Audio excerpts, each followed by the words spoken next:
कुछ 2-3 बातें हमारे अपने जीवन को अच्छा बनाने के लिए हम यहां पर कर लें। युवा वर्ग अपने कैरियर के लिए बहुत चिंतित है।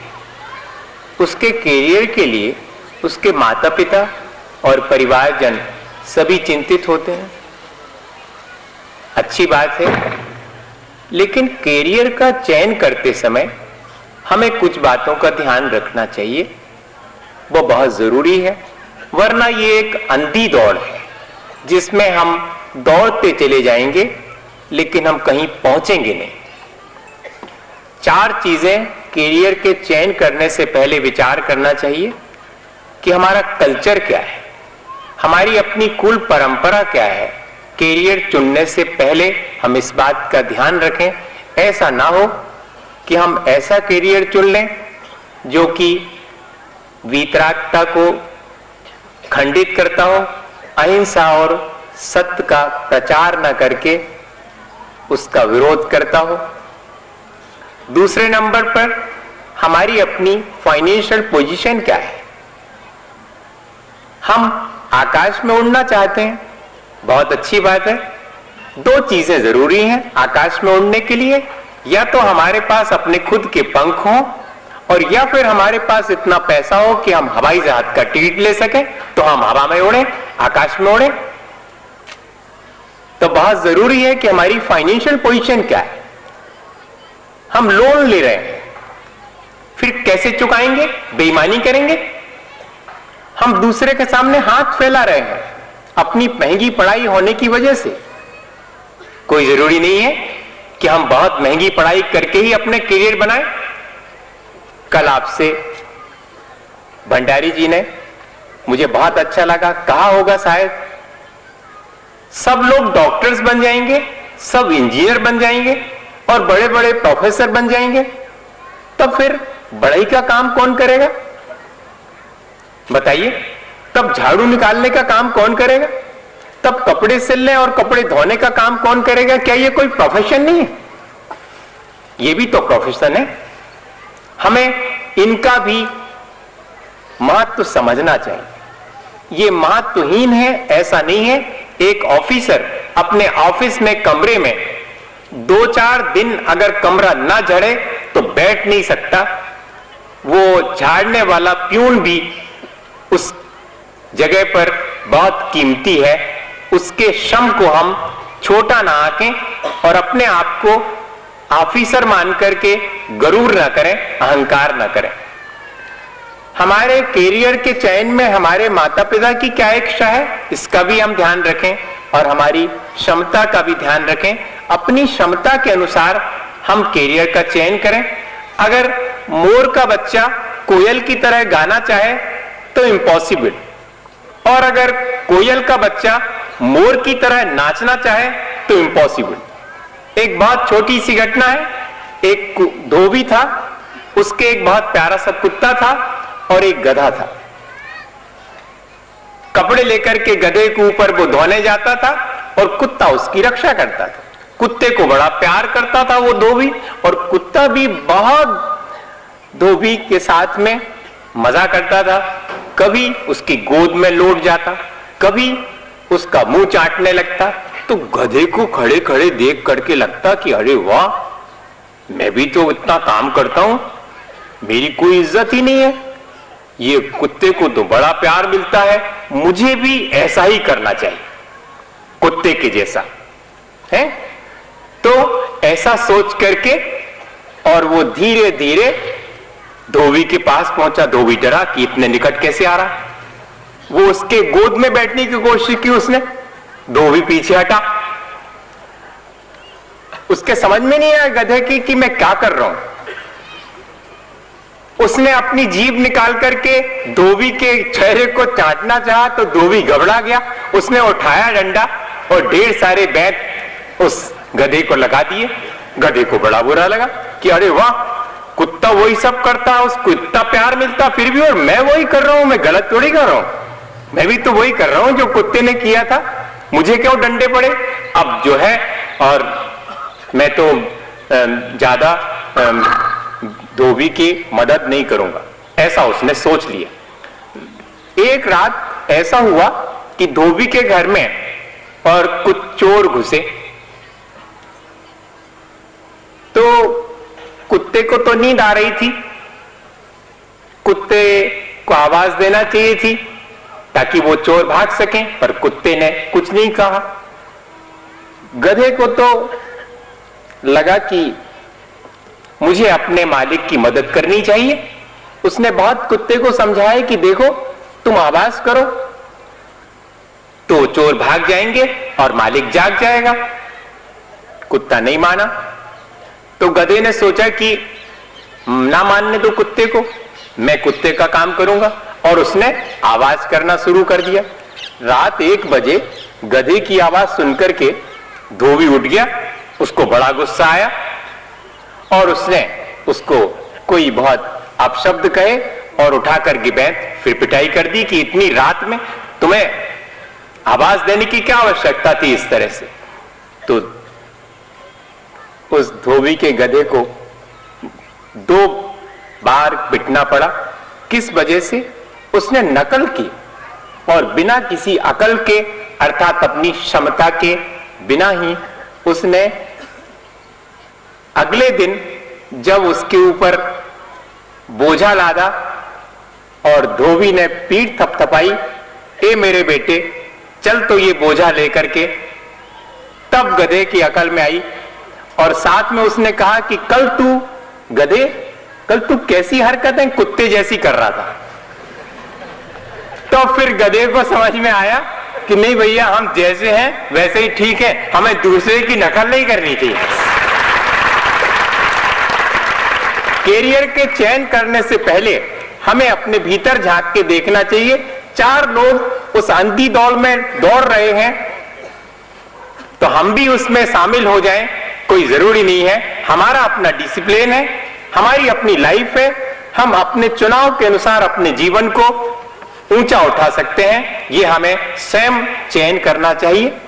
और जब हमें कोई सफलता मिल जाए तो हमें अहंकार नहीं करना चाहिए, हमें हवा में नहीं उड़ना चाहिए, जमीन पर ही चलना चाहिए। तो दूसरी चीज कि अगर हमें कोई सफलता मिलती है तो उसके बाद हमारे जीवन में और अधिक विनय आनी चाहिए और जिनके सदप्रयास से हमें सफलता हासिल हुई है उनका हमें ध्यान रखना चाहिए। ऐसा ना हो कि अपने सफलता के गरूर में और जिन लोगों ने हमारी मदद की है, जिन लोगों ने हमें, हमारे माता पिता ने, हमारे परिजनों ने हमें अपने कैरियर बनाने के लिए इतनी ऊंचाई दी है, हम उन्हें ही भुला दें, उनका ही असम्मान कर बैठे। एक छोटी सी घटना हुई, एक बहुत बीमार सीमार सा दुर्बल कुत्ता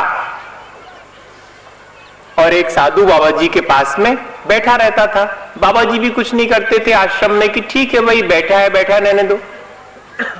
एक बार ऐसा हुआ कि उस कुत्ते को बैठा हुआ था आश्रम में, तो एक बड़ा खूंखार सा कुत्ता परेशान करने लगा। तो बड़ा दीनहीन बाबा जी से बोला कि बाबा जी मेरी मदद करो। बाबा जी ने उस कुत्ते को उससे भी ज्यादा खूंखार कुत्ता बना दिया जिससे कि वो जीत सके। अब एक दिन ऐसा हुआ कि दरवाजे पर बैठा था और अचानक देखा उसने कि एक चीता आ रहा है। वो भाग करके बाबा जी के पीछे छुप गया कि ये चीता तो मुझे परेशान करेगा। तो बाबा जी ने उसे झट से सिंह बना दिया। कहानी है भैया, बना बना ऐसे नहीं बना सकता कोई, बना दिया। तो अब वो बलशाली हो गया और बलशाली होने से उसको अहंकार आ गया। पहले वो बहुत सात्विक प्रवृत्ति से अपना जीवन जीता था, अब बहुत तामसिक और राजसिक प्रवृत्ति, मांसाहार इत्यादि उसके जीवन में आ गए। बहुत खूंखार हो जाने की वजह से, जंगल का अपने आप को सर्वश्रेष्ठ प्राणी समझने की वजह से वो छोटे मोटे प्राणियों की इज्जत ही नहीं करता, उन्हें जब चाहे शिकार कर देता, मार देता, परेशान कर देता। सारे जंगल के जानवर परेशान रहने लगे। बाबा जी भी थोड़ा सा देख करके दुखी हुए कि देखो मैंने इसको सिंह बना दिया और ये इस तरह अपनी प्रवृत्ति करने लगा। थोड़ी सी सफलता पाकर के एक दिन ऐसा हुआ कि सिंह से भी बलशाली, जिसको ऑक्टोपस कहते हैं, अष्टापद, वो सामने आ गया। तो ये डर गया सिंह भी, फिर बाबा जी के पीछे छुप गया। बाबा जी ने उस अष्टापद से भी ज्यादा शक्तिशाली बना दिया। अब तो वो अपने आप को और अधिक शक्तिशाली समझने लगा, जंगल का राजा हो गया वो, और ज्यादा उसने परेशान करना शुरू कर दिया। एक दिन जब उसे शिकार नहीं मिला, बहुत भूख लगी थी, उसे इतना अधिक अभिमान आया कि अब तो मैं सबसे श्रेष्ठ हूं और मेरी अपनी भूख मिटाने के लिए और कुछ भी नहीं है तो बाबा जी तो हैं। और ऐसा विचार जैसे ही उसके मन में आया और बाबा जी की तरफ बढ़ा, बाबा जी समझ गए कि अब ये मेरे ऊपर आक्रमण करेगा।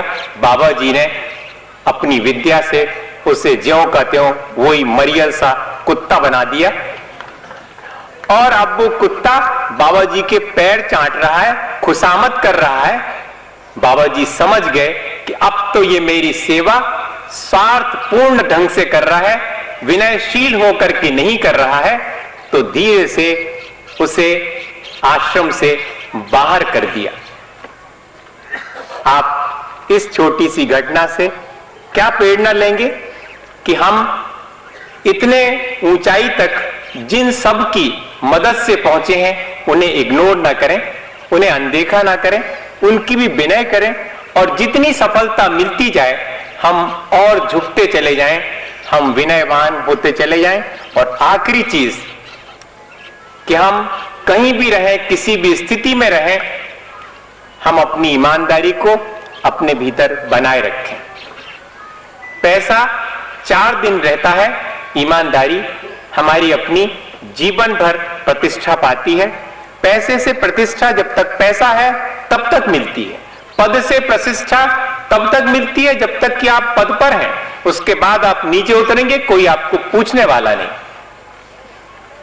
लेकिन अगर आप ईमानदार हैं, कैसी भी स्थिति में रहें, सब लोगों के दिल में आपके लिए जगह है कि भैया कैसा भी हो व्यक्ति, दीनहीन गरीब, लेकिन है बहुत ईमानदार। एक ऑफिस में अपॉइंट करना था, किसी पोस्ट के खाली होने पर एप्लीकेशंस आई, 2 लोग सिलेक्ट हुए, सीट तो केवल एक ही थी।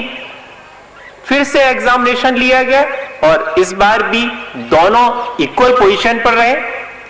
अब जो प्रबंधक थे, मैनेजिंग डायरेक्टर कंपनी के, उन्हें बड़ी प्रॉब्लम हुई कि चाहिए तो एक ही है और दोनों बराबर हैं, क्या क्राइटेरिया हम अपनाएं जिससे कि समझ में आ जाए कि हमारी खाली पोस्ट के लिए 2 में से कौन ज्यादा अच्छा है।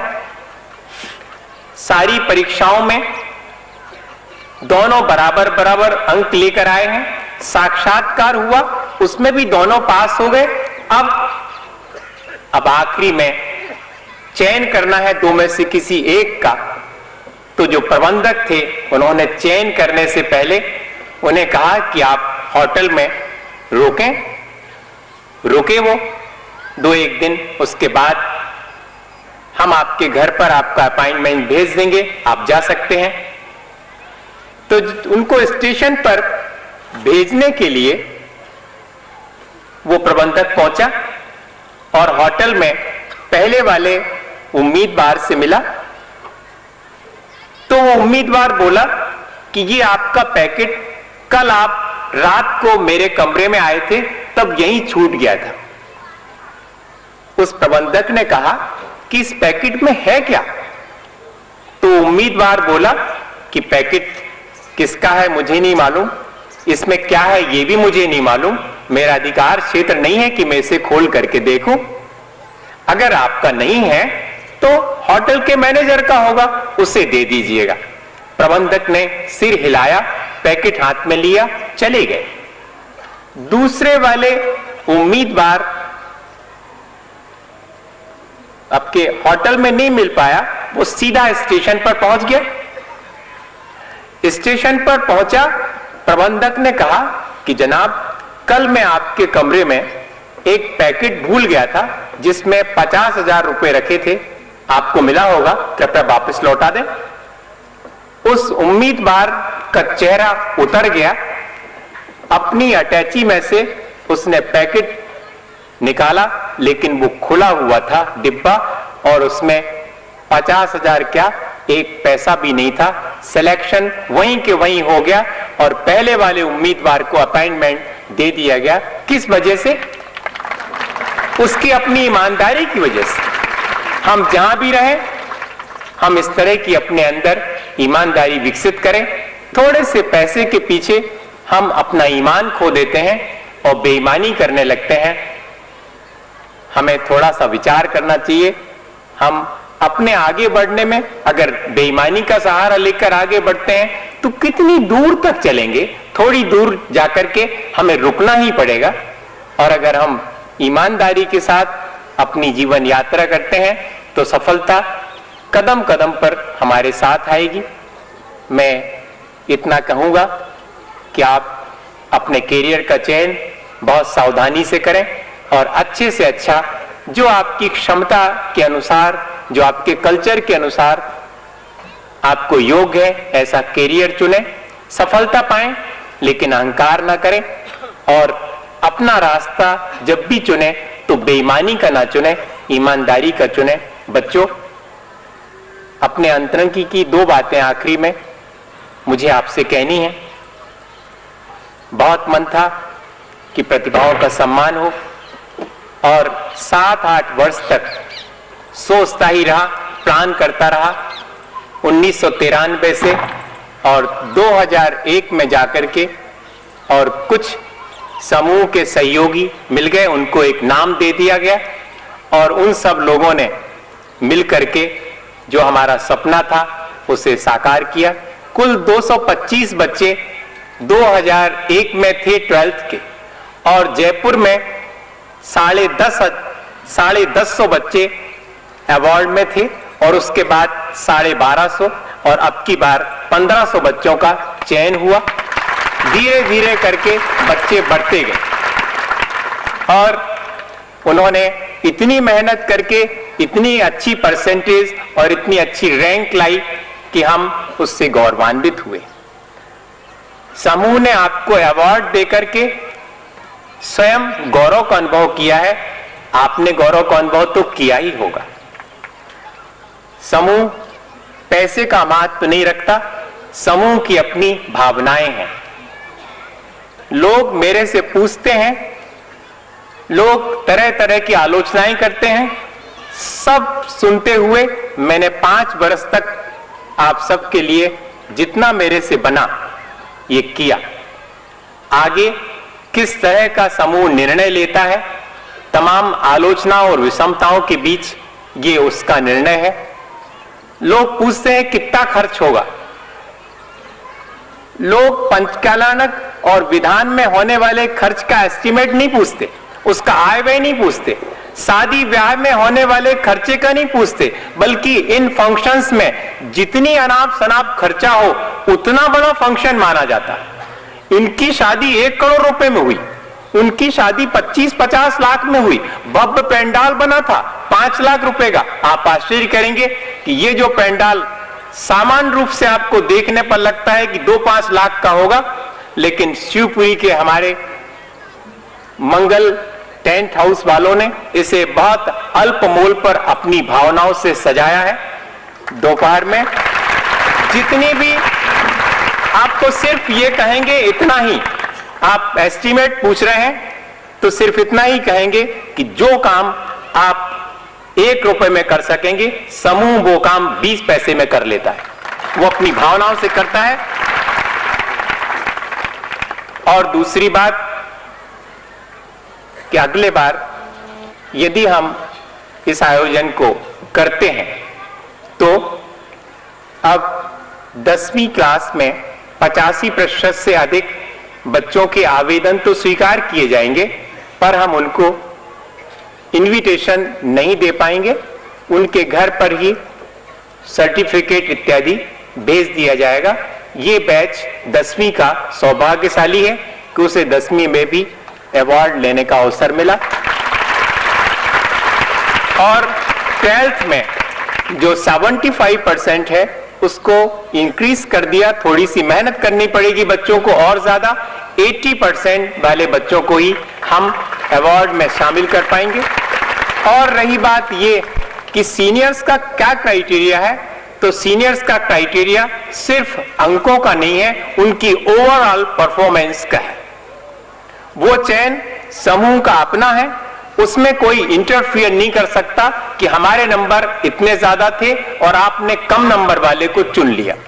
इसमें हमने कोई क्राइटेरिया नहीं रखा है, ये हमारे अपने इंडिविजुअल है।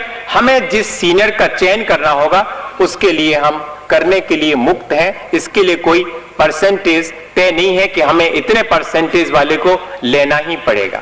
तो ये चीजें कुछ थोड़ी सी अंतरंग आपके सामने हमने स्पष्ट कर दी, वरना बहुत लोगों को बहुत सारे कंफ्यूजन्स, कम से कम आलोचनाएं बहुत सारे लोगों की 5 साल से इस प्रोग्राम में प्रशंसा भी सुनता हूं। जो लोग समझदार हैं वो इसके लिए अच्छा मानते हैं, लेकिन बाकी जो लोग हैं जिनका नहीं चल पाता, जिनका अप्रोच बाजे में, टेंट हाउस में, मान सम्मान मंच से होने में या कि नाम बोले जाने में आपने महसूस किया, कहीं किसी का नाम बोला गया कि अब वो आ रहे हैं दीप प्रज्वलन के लिए या कि अब वो आ रहे हैं उनकी मदद के लिए, कहीं कोई नहीं। स्कॉलरशिप भी दी जाती है बच्चों को, तो ये नहीं कहा जाता कि बच्चों तुम्हारे ऊपर कोई कृपा की जा रही है स्कॉलरशिप की, ये अवार्ड ऑफ स्कॉलरशिप है। तुम्हें अपने पढ़ाई के योग्यता हासिल करने की वजह से हम आपकी मदद कर रहे हैं और मदद करके हम स्वयं गौरवान्वित हो रहे हैं। ये हमारा अप्रोच है। ये नहीं है कि हम आपके ऊपर कोई कृपा कर रहे हैं, हम आपकी मदद कर रहे हैं, ऐसा नहीं है। इस तरह के सोच वाले लोग बहुत थोड़े से रहते हैं। जरा सा 500 रुपए किसी को स्कॉलरशिप देते हैं तो वो छोटा सा चेक, मैं बताऊं स्पष्ट से, बहुत देखता रहा हूं, 25 साल से देख रहा हूं सब समाज के बीच में, इसलिए आज स्पष्ट कह रहा हूं। 5वें आयोजन के समय पर 500 रुपए का चेक, अध्यक्ष, मंत्री, उपाध्यक्ष 5 लोग खड़े होंगे, एक छोटे से गरीब बच्चे को मंच से पूरे भव्य फोटोएं खींचेंगी, 500 रुपए की स्कॉलरशिप दी गई। वाह साहब, तालियां बजाओ, है ना? ऐसा करते हैं और फंक्शन हो जाता है। इतनी छोटी सी मदद, और वो 500 रुपए हो सकता है कि आपने चाय पानी करके और ऐसे गड़बड़ कर दिए हो, फेंक दिए हो। कितने 500 रुपए हम खर्च करते हैं, लेकिन किसी भी व्यक्ति के लिए 500 रुपए देंगे तो हम स्वयं अपना सम्मान चाहेंगे। होना यह चाहिए कि उसने हमसे मदद ले ली, हमारा सम्मान कर दिया उसने, वरना हमारे पैसे किस काम के थे ये बताओ। उसने लेकर के सम्मान कर दिया। लेने वाला बड़ा है देने वाले से, ये कॉन्सेप्ट जैन दर्शन का है। जब कभी लगता है कि किसी को कुछ दूं पर कोई लेने वाला समीप ना हो, जब कभी कुछ कहने का मन होता है पर सुनने वाला कोई समीप ना हो, तब लगता है कि देने वाले और सुनाने वाले से लेने वाला और सुनने वाला ज्यादा बड़ा है।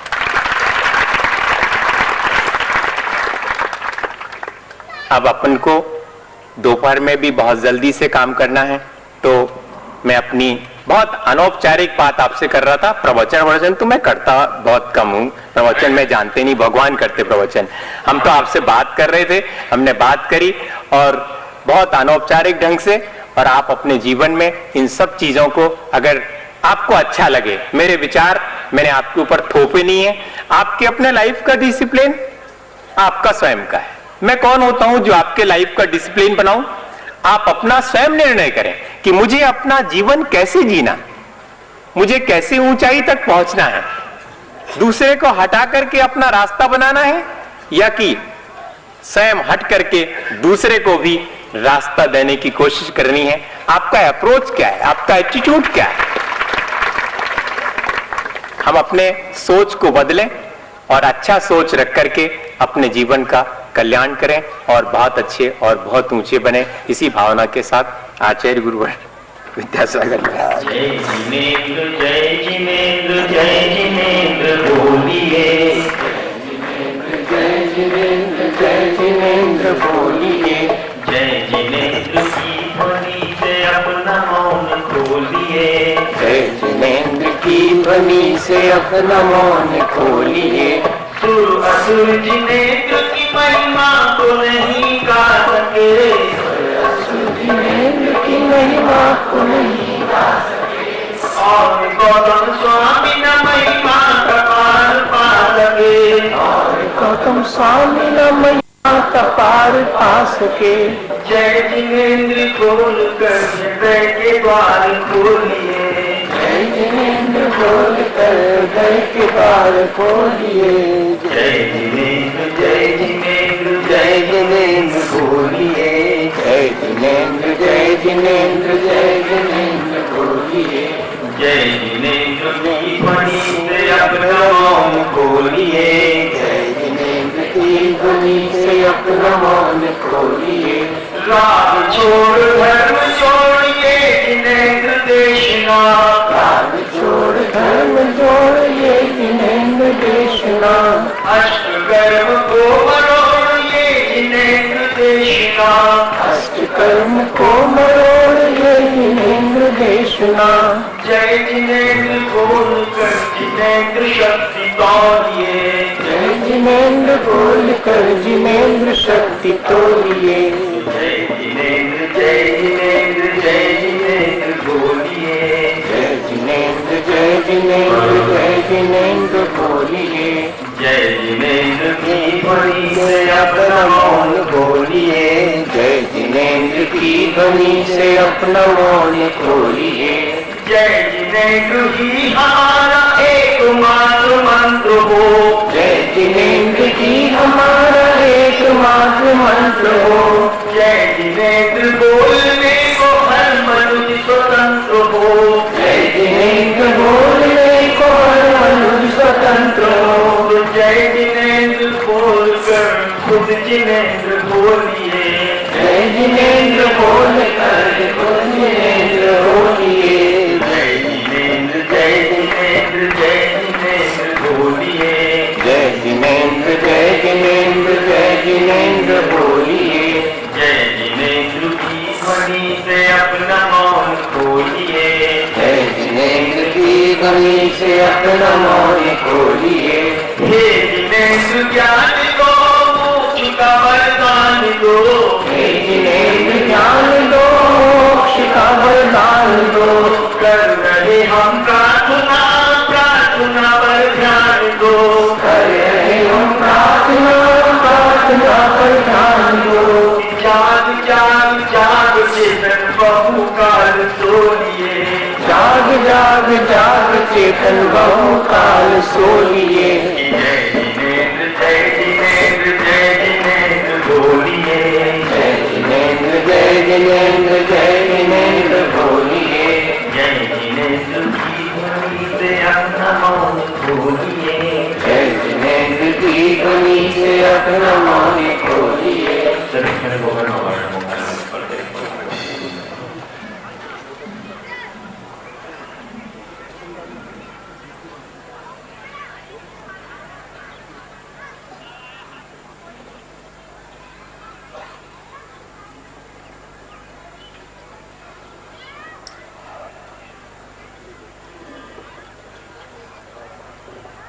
मेरा सभी से आग्रह है 1 बजे से प्रारंभ होने वाले इस अवार्ड समारोह से पहले ही अरे ये 1 बजे के पहले ही इस पांडव पर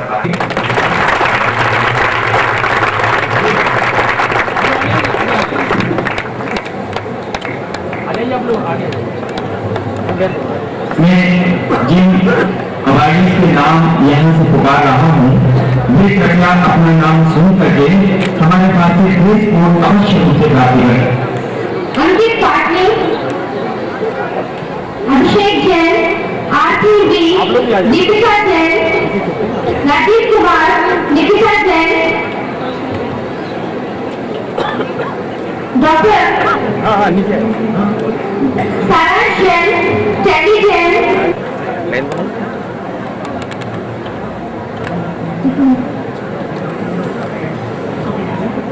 नहीं सही जी जी आप लोग आज लाइन बनाइए दीपिका जैन, आइए थोड़ा आगे मेघना जैन, अभिनय आर, रेशम जैन, पल्लवी जैन, लक्ष्य जैन, अभिषेक जैन। जिन बच्चों की 2 नाम यहाँ है, मैं आपको यहाँ से जानकारी दे रहे हैं। मैं दोबारा उनके फादर से उनके पास अनाउंस करूंगी। अगर वे यहाँ उपस्थित हैं तो यहाँ से जानकारी दे रहे हैं।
एक स्थान था जहां की बहुत दलदल हमेशा बना रहता था। एक दिन उस दलदल में एक व्यक्ति फंस गया। उसने आवाज दी कि मुझे बचाओ। बामुश्किल बड़ी मशक्कत के बाद उस दलदल से उस लड़के को वो फ्लेमिंग निकाल पाया। लड़का बच गया, धन्यवाद देकर के चला गया। फ्लेमिंग अपने खेत पर काम करने चला गया। लेकिन दूसरे दिन एक संभ्रांत व्यक्ति बहुत आलीशान कार में उसके दरवाजे के सामने रुका और उसने कहा कि आप ही हैं जिन्होंने मेरे बच्चे को बचाया। फ्लेमिंग ने कहा वो मेरा कर्तव्य था। तो उस व्यक्ति ने कहा कि आपने इतना बड़ा उपकार किया, हम आपके लिए क्या कर सकते हैं। हम ये कोई सौदा नहीं कर रहे हैं, हमारी अपनी भावनाएं आपके सामने व्यक्त कर रहे हैं। उतनी ही देर में फ्लेमिंग के बाजू में आकर के उसका लड़का खड़ा हो गया। उस लड़के को देखकर वो संभ्रांत व्यक्ति बोला कि यह तुम्हारा बेटा है? तो फ्लेमिंग ने कहा कि हां। उस संभ्रांत व्यक्ति ने कहा, मैं तुम्हारे इस बेटे की पढ़ाई की जिम्मेदारी लेता हूं, मुझे तुम स्वीकृति दो। फ्लेमिंग ने कहा कि ठीक। वो लड़के को पढ़ाने लगा। बहुत होशियार था वो लड़का। लंदन में जाकर के उसने डॉक्टरी की और उसका नाम उसने रोशन कर दिया। अपन सब जानते हैं पेनिसिलिन की खोज करने वाले अलेक्जेंडर फ्लेमिंग को। ये उनके जीवन की घटना है। और फिर इतना ही नहीं, उसी संभ्रांत व्यक्ति का जब लड़का बीमार हुआ तो उसी ने, अलेक्जेंडर फ्लेमिंग ने पेनिसिलिन के इंजेक्शन से उसकी बीमारी दूर करी। आप जानना चाहेंगे वो संभ्रांत व्यक्ति कौन था? वो रेनाल्ड चर्चिल थे और उनका बेटा ब्रिटेन का प्रधानमंत्री विंस्टन चर्चिल थे। इन घटनाओं से हम क्या सीखते हैं?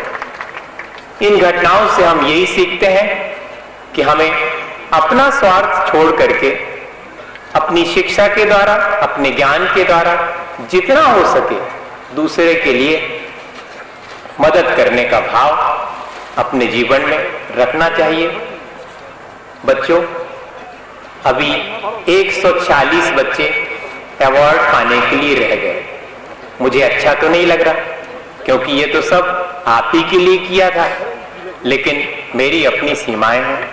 मुझे अपने स्थान पर दिन दिन में पहुंचना है। रात का धुंधलका हो जाएगा अगर मैं 100-150 बच्चों को और यहां से अवार्ड दूं।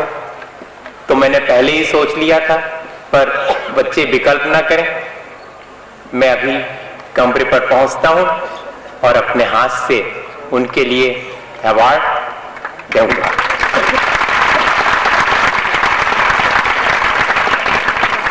मेरे मन में आपके प्रति प्यार है। आप ये ना समझें कि हमें सम्मान नहीं दिया गया। मुझे इस बार पहली बार ऐसा निर्णय लेना पड़ा, क्योंकि समय 20 दिन अपन ने फंक्शन का बढ़ा लिया, तो अब रात्रि अपेक्षाकृत जल्दी घिर जाती है। तो ऐसा निर्णय हमें लेना पड़ा। आप इसके लिए अन्यथा न सोचें। जो भी आयोजन में अच्छाइयाँ थीं उनको आप हमारे श्री गुरु आचार्य विद्यासागर जी महाराज का आशीर्वाद माने। और अगर कोई समूह की तरफ से या मेरी अपनी किसी भूल चूक से किसी की अवज्ञा हुई हो या किसी के सम्मान को ठेस पहुंची हो, तो आप हमें सबको क्षमा करें और अपने जीवन में हमेशा सीखें कि रिफरेंस ऑफ लाइफ मेरे जीवन से दूसरे के जीवन का असम्मान न हो जाए, उसका भी सम्मान हो। जितनी हमारी शक्ति है हम यथाशक्ति दूसरे के सम्मान की हमेशा चिंता रखें। इन्हीं भावनाओं के साथ मैं अब आज के कार्यक्रम का समापन करता हूं। आचार्य गुरुवर विद्यासागर जी महाराज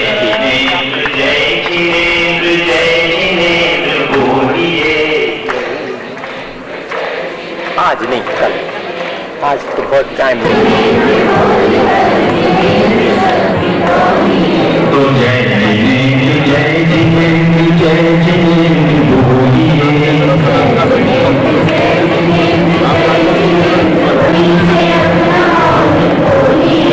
जय जिनेंद्र ही हमारा एकमात्र मंत्र हो।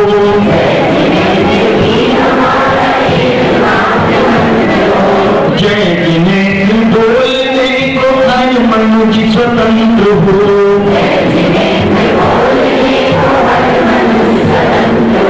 जय जिनेंद्र बोलिए।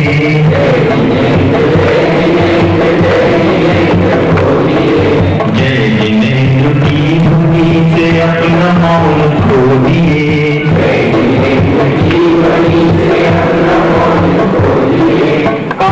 छोड़ घर छोड़ के जिनेंद्र देशना,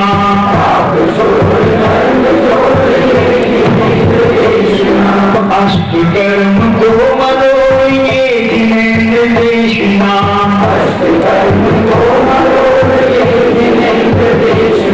कि जाग जाग जाग जिन बाबू काल जोड़िए जोड़िए,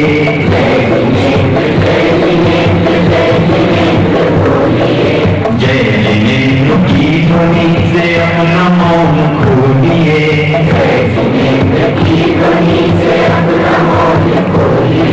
ये जिनेंद्र ज्ञान दो, प्रार्थना प्रार्थना पर ध्यान दो,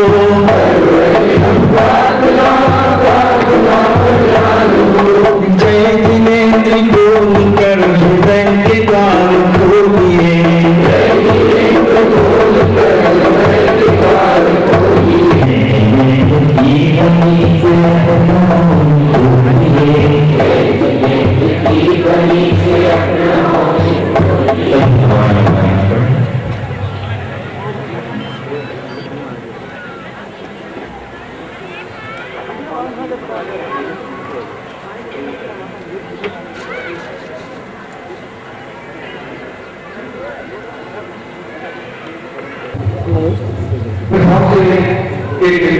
और कहिए कोई टोपी के लिए अगर बॉक्स बनाना है तो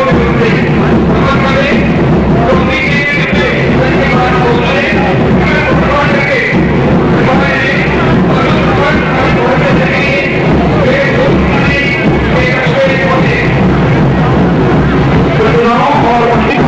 ताकि आप उसे व्यवस्थित रूप से शांति हमको आप कर सके। जिन प्रतिभागियों को, प्रतिभाशाली छात्र छात्राओं को अवार्ड नहीं मिल सका है वो कुछ श्री के पीछे पीछे ही चले और कक्ष में भी व्यवस्था की है। मंदिर परिसर में ही हमारे फोटोग्राफर, आप उनसे कॉन्टेक्ट करके आप अपनी फोटो उनसे ले सकते हैं।